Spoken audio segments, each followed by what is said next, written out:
தடைகளை கடந்து இடர்களை நாம் முறியடித்து விண்ணகத்துக்கு சொந்தமான மக்களாக வாழ வேண்டும் என்பதை இந்த நற்செய்தி வழியாக ஆண்டவர் இயேசு அழகுற தெளிவுபடுத்துகிறார்.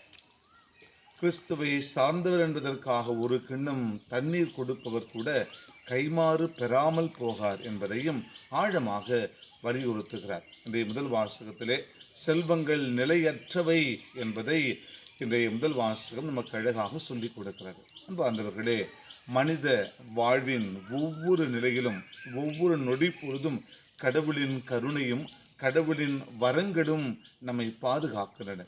இறைவனுடைய பராமரிப்பும் பாதுகாப்பும் ஒவ்வொரு நொடி பொழுதும் நம்மை சூழ்ந்து வழிநடத்துகின்றன என்று சொன்னால் அது மிகையாகாது.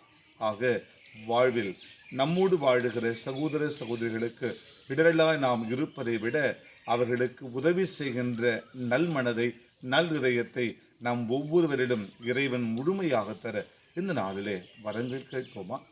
மன்றாடுவோம். அன்பை உருவான இறைவா, இதோ நாங்கள் பெற்றுக்கொண்ட இந்த உலக வாழ்வு, ஒரே முறை வாழுகின்ற இந்த வாழ்விலே இடர்களை கடந்து, சவால்களை கடந்து, தடைகளை கடந்து உம்மோடு இணைந்து வாழ மகிழ அருள் தாரும். ஆமென்.